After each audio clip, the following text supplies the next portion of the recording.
Welcome back to State of Texas In Depth. We're less than 150 days away from the general election here in Texas, but already some hot issues have taken control of the headlines. To help break it all down, joining me is Alexa Ura from our partners at the Texas Tribune. Thank you very much for being with us. Thanks for having us. So the GOP here in Texas just released its platform, and it looks like immigration is a big part of that. How do you feel like what their decisions moving forward will affect turnout in November will be?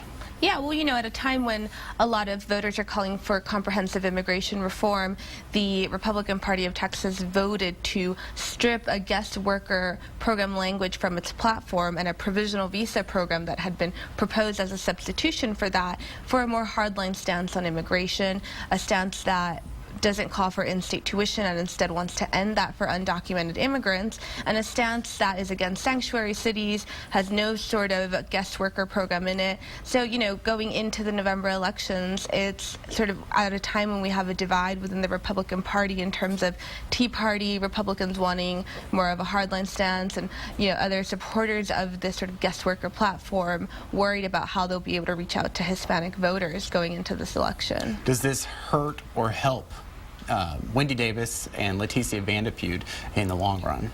I think it puts Greg Abbott in a very awkward position because he's been trying to reach out to Hispanic voters in a way that other aspects of the Republican Party may have not, and so I think that gives the Democrats a tool to work off of and something that they can point to voters and say, here's what they're for, look at their platform, and here's what we want to do for you. So it's a tool that they will now have in their pockets. Any indication of what Democrats' strategy, knowing that, will be moving into the November election? You know, we saw it pretty immediately after the platform was adopted that they were going, you know, the Republican Party was moving backwards is what Democrats were saying. And so I think we'll see it as part of debates, we'll see it as part of campaign ads. It's going to be a big part, I think.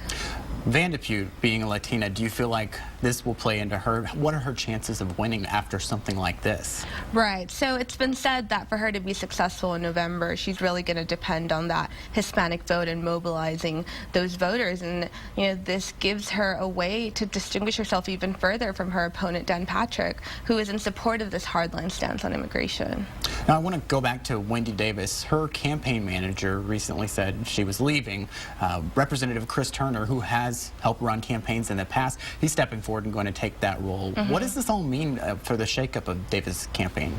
You know, just a couple weeks before their own state convention, you have this turnover in the campaign, and you know, obviously the Republicans are going to spin it as, you know, a shakeup, an internal shakeup, what's going on over there, and you try to use it to turn off big donors.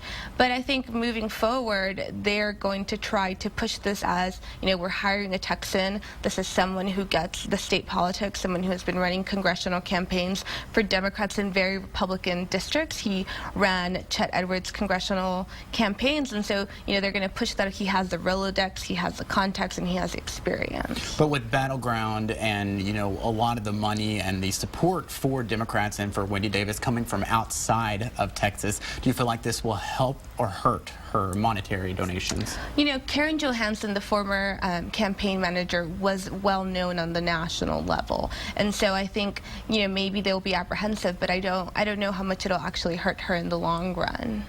And what about Eric Cantor? Everyone's been talking about that right now. He lost his primary.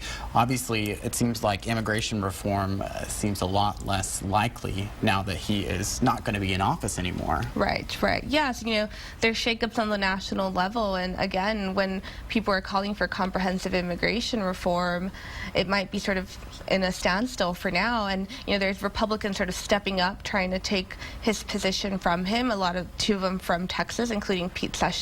And so they're coming off of sort of the same platform now that now calls for no sort of guest worker program, and so we might see that reflected on the national level as well. Lastly, Rick Perry has kind of shied away from a lot of this immigration talk. If he does run in 2016, is this going to be an issue for him? Well, you know, Rick Perry is the governor who signed into law the bill that allows undocumented students to obtain in-state tuition, and his party platform now is completely against that. So, you know, it will put him at odds with that running in a presidential campaign, and it's something that his opponents might be able to use against him. Great. Alexa, we're going to have you back. This was great. Thanks so much. Thank you.